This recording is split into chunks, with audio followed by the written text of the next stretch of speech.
do you believe then that the Quran is preserved? 100,000,000%. And what do you mean by preserved though? Like when you say Nothing has changed. it's remained unchanged. It's remained So whenever it was recited by Muhammad, there hasn't been any change since There then. hasn't been any change since. There's no contradiction. No contradiction. Okay. Since it When you was say, revealed, do you since mean the in the writings or in the memorization, the recitation? in the writing, the memorization, you're getting at Qira'at, right? No, I'm not getting it anywhere. I'm just trying to understand what you're saying. So you're saying that the writing is preserved. He appeared before them, and Okay. he said, "They won't have flesh and bones." Like And when they were writing, it was based on memory or.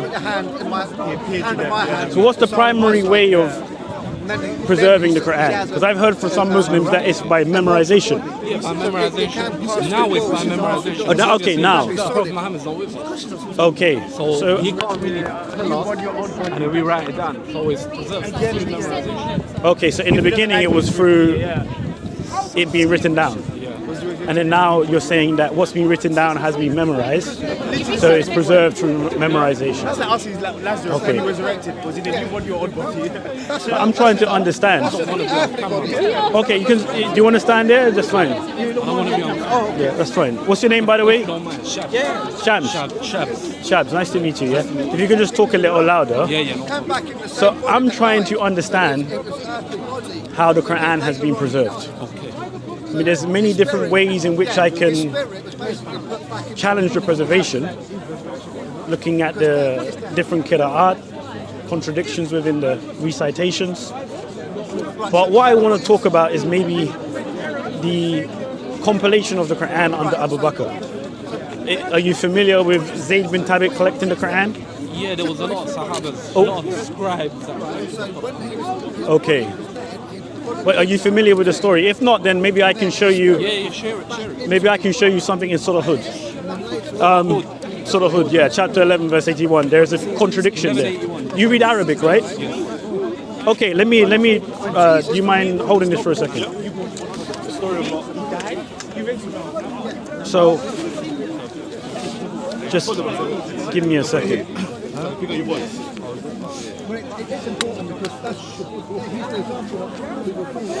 Oh, sorry. Do you mind holding this as well, just for a second? So I'm looking at the different readings of the Quran. Different readings. So Arabic reading. yeah, so you speak Arabic, right? So I've got two. Oh, and you read Arabic. Sorry. So I've got the Qira'at of Ibn Kathir and the Qira'at of Hafs and And of who? Asim, basically. This one goes what? Ibn Kathir. That's a commentary. Huh? He's a commentator. He's not. Yeah, it's got the narration of al-Buzi and Kunbul. See, I don't know them. I already told you that. Oh, have you heard of Abu Amar? I already told Have you you? that. I don't know. You don't know? I know the Qira'at of Hafs. Oh, okay, but you do recognize. I don't want to argue something you're not familiar with. That's what I'm saying. Let me. I know the Qira'at of Hafs. Okay, but are you aware that there are different Qira'at? Yeah. Yeah, that there are 10 Qira'at. Yeah. 14. Okay, okay. So what do you mean by Qira'at when you say that? Different styles of recitation. Okay. Normally they say there are 10 mutawatir Qira'at. Yes. Right? Now, I've got two recitations of the Quran. Right? I'm not holding it properly because these books are read in a different way to how we read in English. But I've got two recitations of the Quran. Now, according to Muslims, they're both Quran. They're both revelation from. Yeah, sure. Don't move from the bookmark though. Yeah.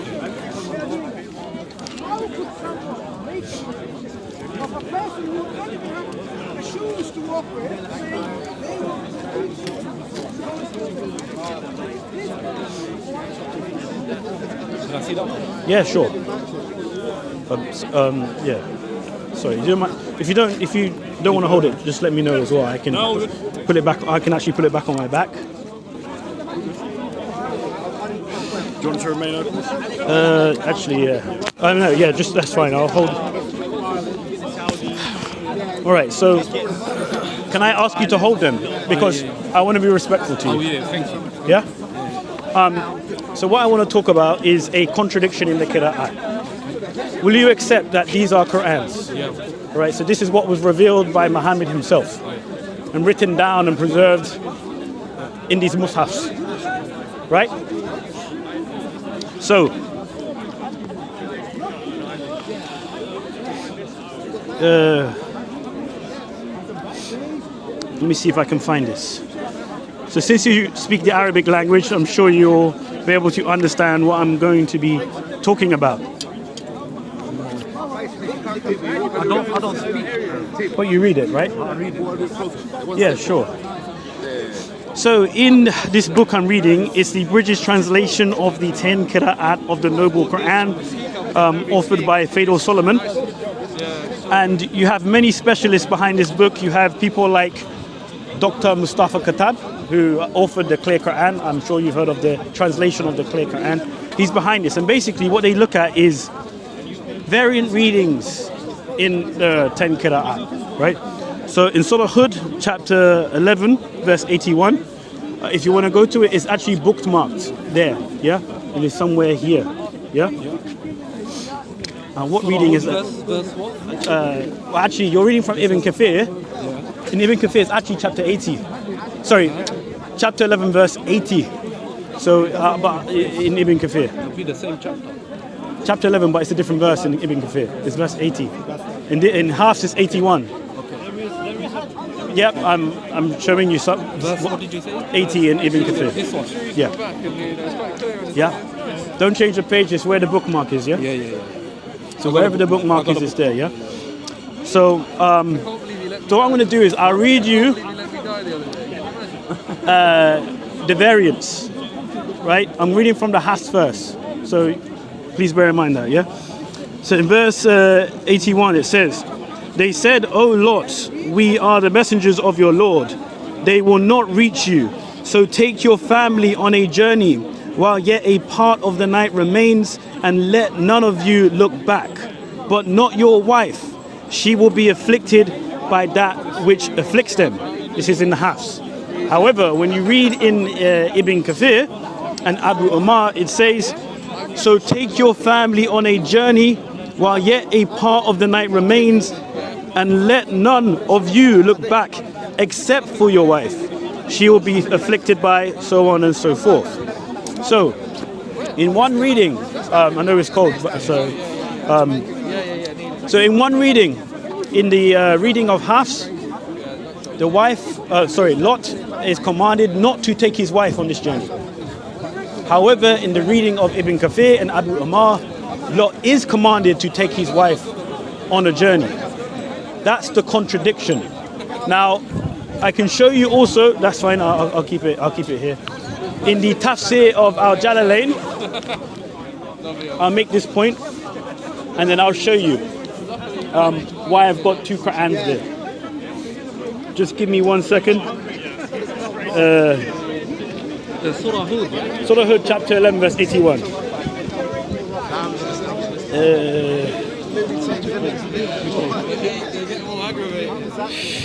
All right, so What are you trying to get at?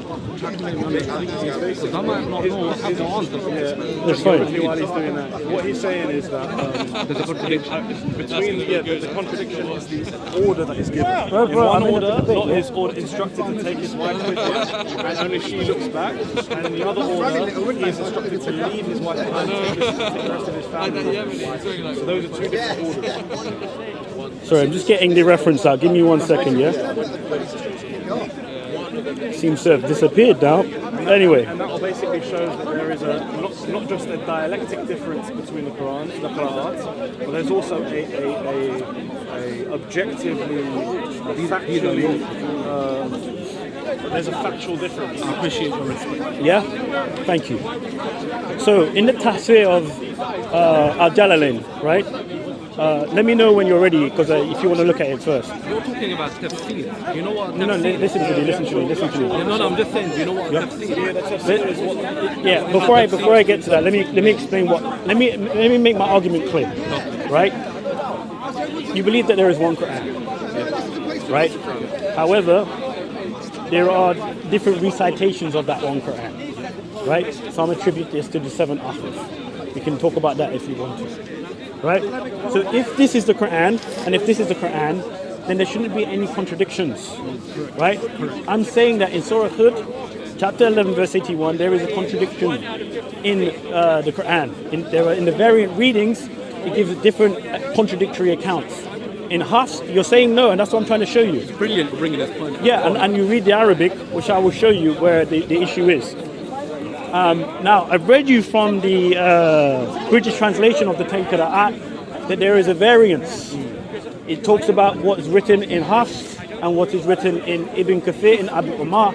That's why I have Ibn Kathir's Quran here in the Arabic so that you can read it for yourself. You've already said that these are both Quran. So that's verified that, this is a Quranic material and we can look at the differences.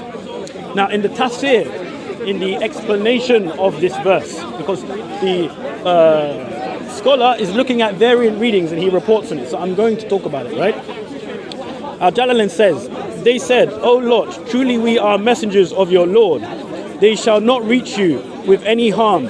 So travel with your family during a part of the night and let not one of you turn round, lest they see the terrible predicament that will befall them, except for your wife." And then here's the important part. Read ila imra atuka in the nominative as a substitute for ahadan. A variant reading has ila imra ataka in the accusative case, as her being an exception among his family. In other words, do not take her along when you travel, lo, she shall be smitten by that which smites them. It is said that he did not take her along with him. It is also said that she did set out with them and turned round, and so exclaimed, "Woe is my people," at which point a stone struck her and killed her. Right, so this is the point that I'm trying to make. In Ibn Kathir's reading, it says ila imra atuka in the nominative case, right? Do you read Arabic? Because I've got the Arabic. We can get it out now, right? Yeah. Arabic is also. It's the difference is one's got a fatha on the. I'll show you. Right. Can you do me a favor and hold this? I know your hands are cold. I'm so sorry. I'm not going to put this between my legs. Yeah.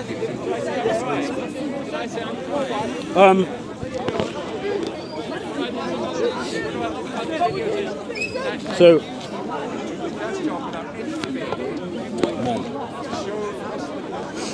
Just bear with me. So you can see the verse, yeah, where it's talking about. Let me come to you. So you can see the verse where it's talking about. Yeah, this verse. Yes. Yeah. Do you mind reading it? Yeah. Maybe louder so we can hear you. فأسر بأهلك يقطع من الليل ولا يلتفت منكم أحد إلا امرأتك. إنه إلى امرأة. إلى امرأتك. أتاكا. إلى امرأتك. أتاكا. إلى امرأتك.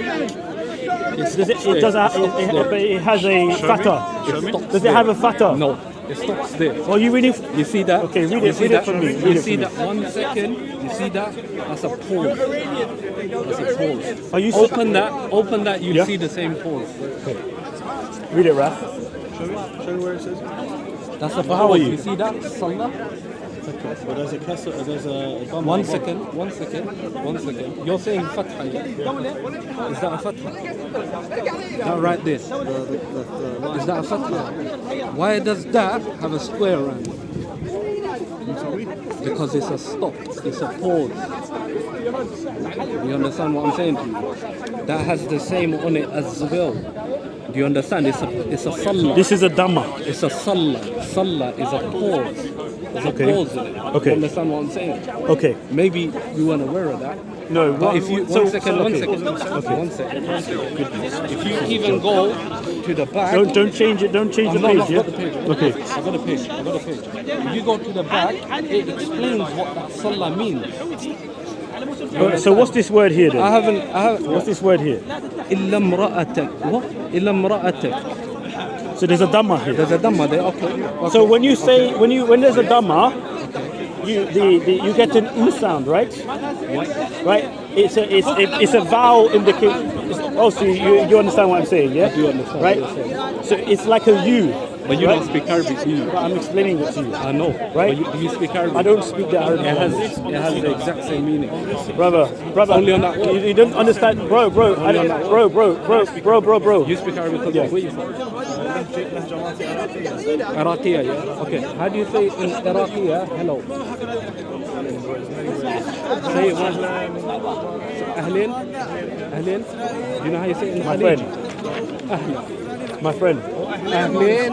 Ahlan. 1 second. Ahlin. There's a difference to the point. Listen to his My point. friend, my friend. You speak Arabic, you're Iraqi. I know You his speak point. Arabic. Bro, I know his point they're trying to make. Yeah. This is a tangent. Yeah, I want to just get to the argument, yeah? I'm not disputing that it says, but not your wife. I'm not disputing that it says, except for your wife. What I'm disputing is the grammatical changes. One has a dhamma, and the other has a fatha. Right, hold on. So one should read illa imra'atuka in this qira'at. Correct. This is illa imra'atuka. Yes. Right? And it, okay, take a tuk. And then, okay, fair enough. Illa imra'atuk. Yes. And your one says it, and the Hafs it says ila imra attack. 1 second, let me ask you a question. I'm making the point. I'm making the point. Now, that's what I'm trying to say. Now, when you read from Ibn Kathir, when it says ila imra atuk, it affects how the wife is placed in the sentence. It's in the nominative case. You're making a point. 1 second, let me just Okay, make your You're point. making a point with me. I'm not linguistic. I don't speak Arabic. I don't even speak Arabic. You get what I mean? Okay, do you know You're what? trying then? to make a All right, point all to right, me all right. Okay, that let me- doesn't make sense. All right, let me You make this. understand? Let me make this point then. He's Arab. Okay, let me make He's this point. Arab. I'll tell you what I'll do. I'll change the argument, right? I'll talk about the preservation of the Quran, and I'll talk about the compilation of the Quran under Abu Bakr, right? According to Sahih Al-Bukhari 4986, right? You can get the hadith. Yeah. Let me know when you're ready, and I will. Let me put this back in. Do you want to hold this mic? Yeah, I'll put it back in. I'll put this in my bag. Yeah. Yeah, there's no point me talking about this That's what I'm saying. contradiction if you're not able to engage with me on it. Thanks so much. Yeah. He speaks Arabic. All right, let's talk about this. Alayhim is the same. We fleshed this one out. Alayhim is not Yeah, let's talk about this. the same.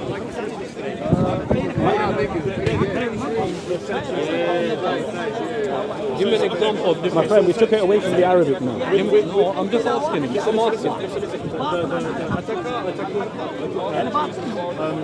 It changes 4986. It changes which noun within the sentence that the verb applies to.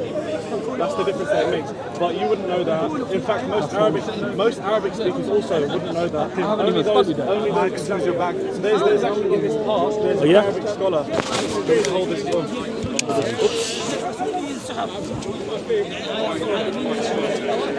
Thank you. Yeah.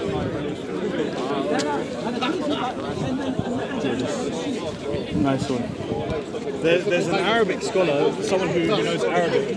He's one of the few people that can see that. Oh yeah, his name's Mohammed. So he's discussed this with him. But it's a very real difference, and it does change the instruction. So the actual instruction itself is different from different Qira'at. So it is an actual contradiction.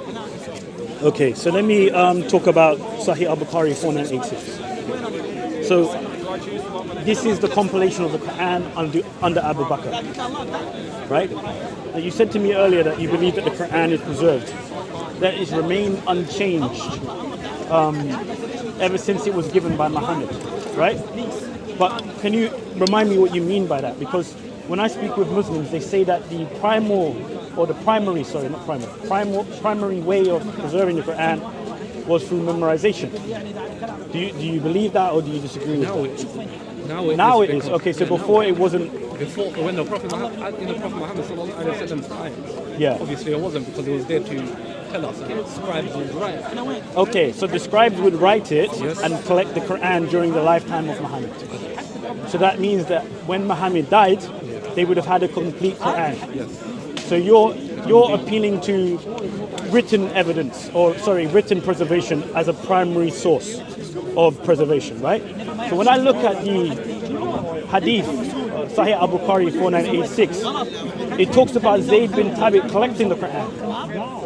It says that Abu Bakr told Zayd to search for the Quran, and Zayd collected the Quran from parchment, thin white stones, palm stalks, from scapula, and from the chest of men, meaning that they had some memory of maybe certain parts of the Quran.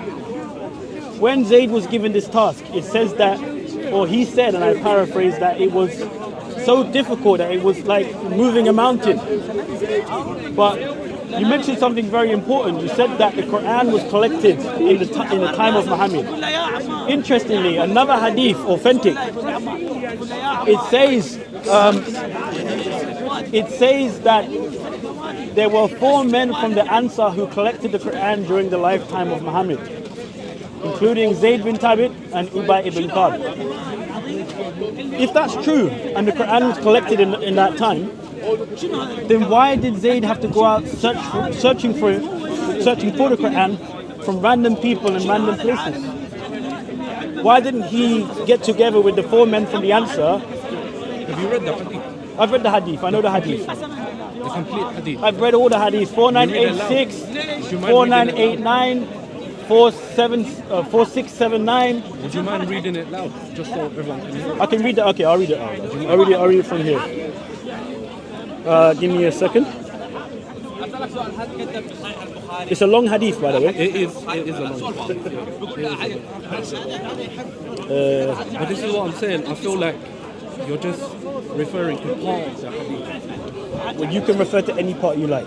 I'll refer to the whole hadith. Okay, let's do it. The certain position. Okay, here is the one, I think. Okay, so the hadith is here. 4986, yeah? Yeah. Listen, the hadith is long. Yeah. I don't mean to run away, but go. Okay, But listen, let me read it then. Go on. I'll read it quickly. Narrated Zayd bin Thabit. Abu Bakr as-Siddiq sent for me when the people of Yamama had been killed. That is a number of, 496, yeah? You're on the same one, by the way. Yes. Tell me if I'm reading something different, yeah? Yeah. Narrated Zayd bin Thabit. Abu Bakr as-Siddiq sent for me when the people of Yamama had been killed. That is a number of the Prophet's companions who fought against Musaylima. I went to him and found Umar bin al-Khattab sitting with him. Abu Bakr then said to me, Umar has come to me and said, casualties were heavy among the Qur'an of the Quran. That is, those who knew the Quran by heart, right? That's in the brackets, by the way.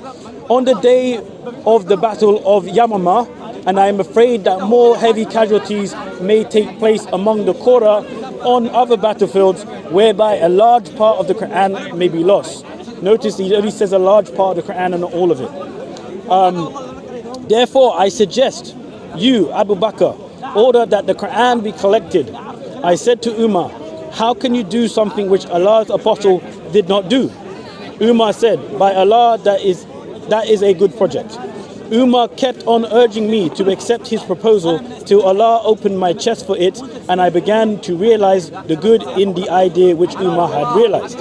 Then Abu Bakr said to me, you are a wise young man, and we do not have any suspicion about you.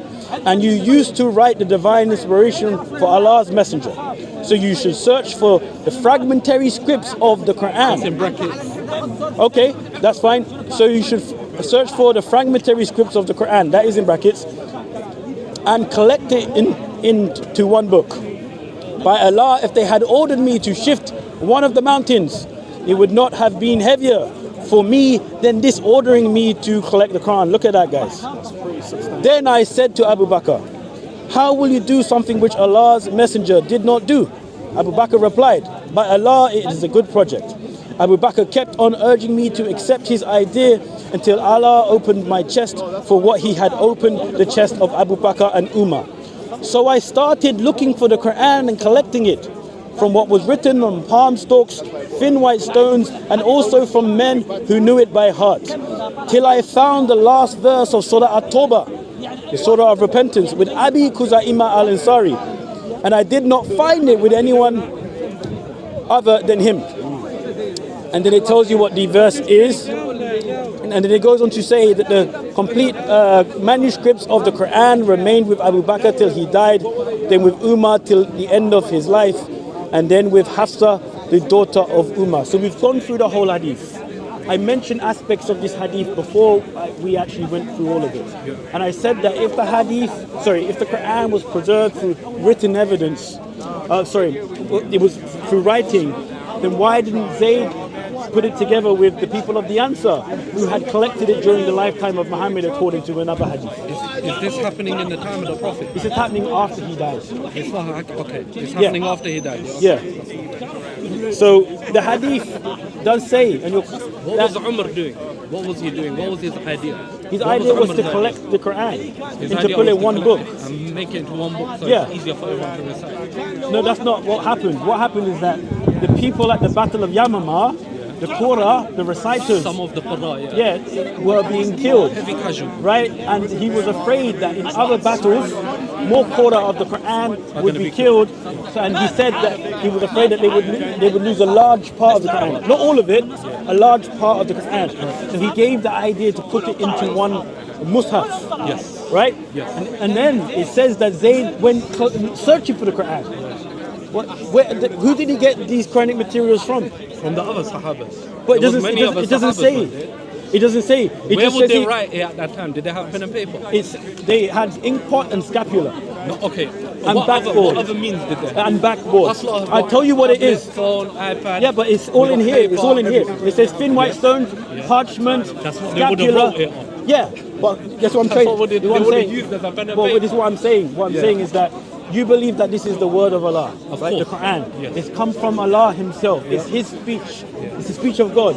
Yet Zayd has been collecting this material. Doesn't say who he collected it from random men. It's not random men. He even How is said. it random That's why men? he It's said. the companions. That's why he even said. Let me show you Did here. he say random let me show you here. Show me. Let me show you.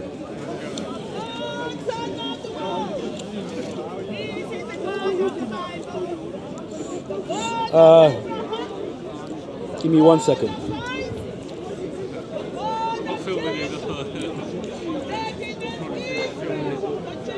Where is it gone now? Okay, yeah, here it is.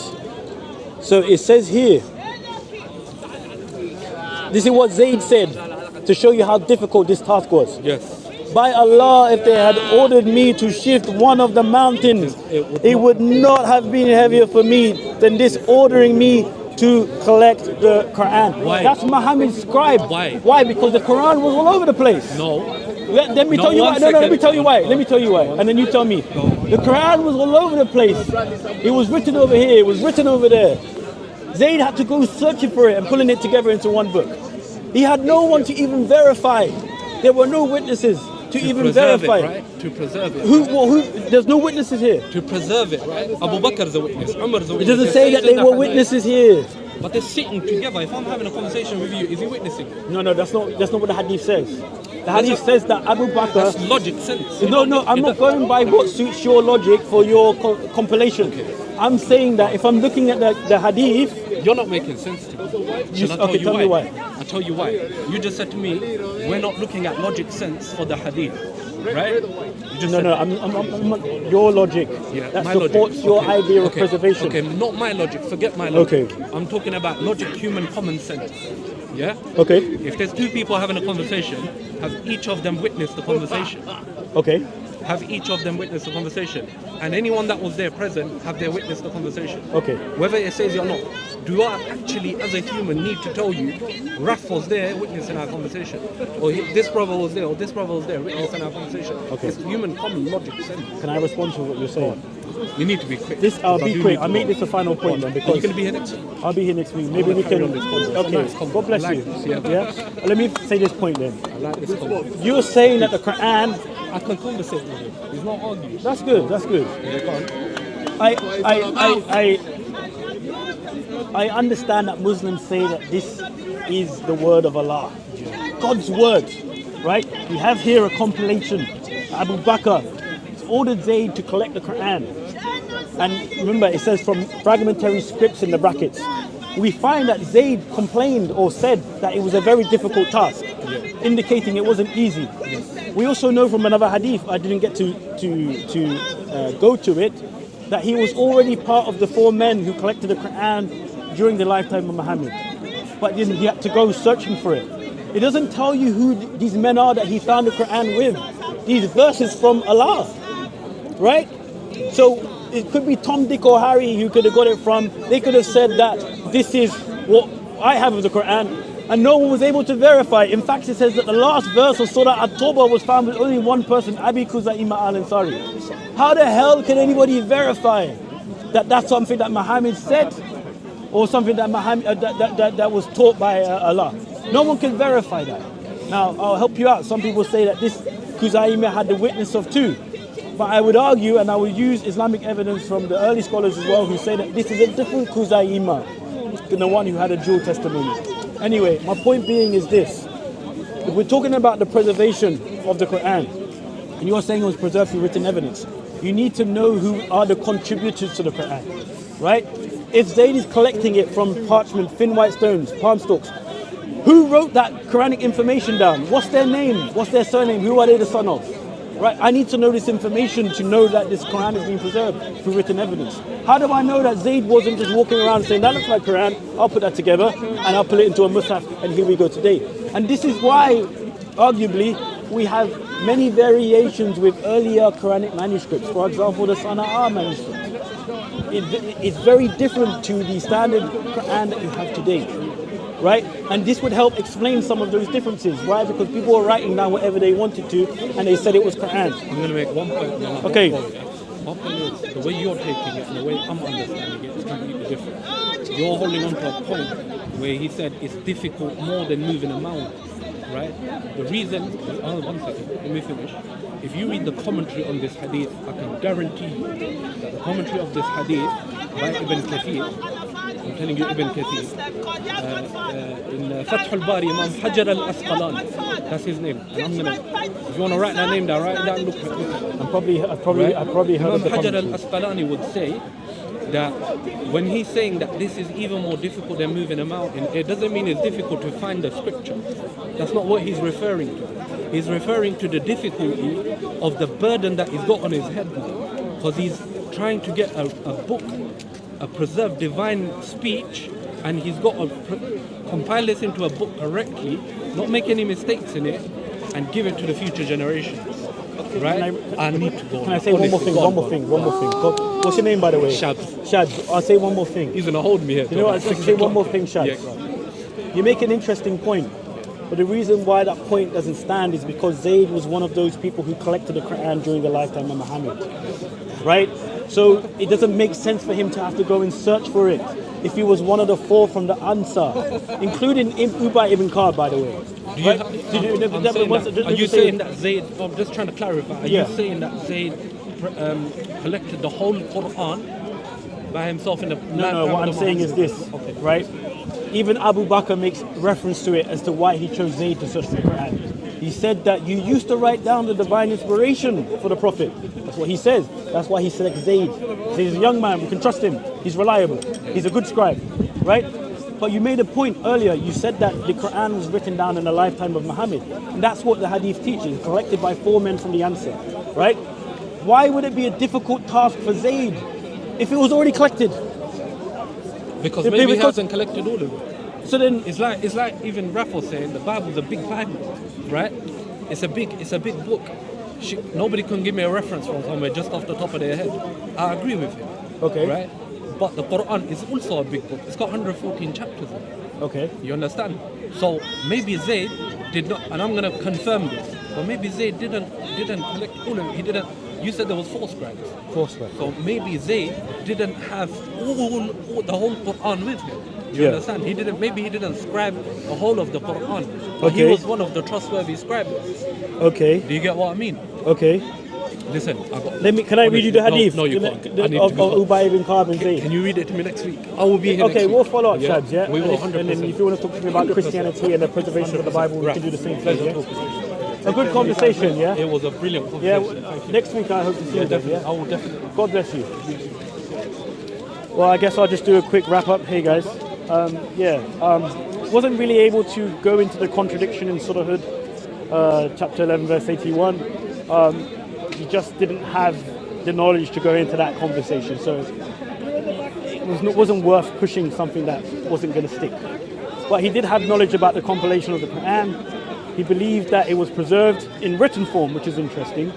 Most Muslims say that it was preserved primarily through memorization and then through written form. But even then, even that claim that he made was defeated by his own Islamic sources. So Sahih Bukhari 4986, for example, which talks about the compilation of the Quran under Abu Bakr. We see in that compilation, it's a big mess. You've got Zayd scrambling, looking everywhere for Quranic materials to put together in a book. How did he verify these materials came from the Muhammads? Who were the witnesses? We don't know this. If we look at external sources outside of the Hadith, they say things like, oh yeah, he had 2 witnesses, people would come to the mosque and this and that. They're conflicting, by the way. They don't even make sense, most of them. They're all conflicting. Some even say that Uthman was the one who was behind the compilation. It's all a mess. But if we're looking at the Hadiths on its own, you can see that the preservation of the Quran isn't there.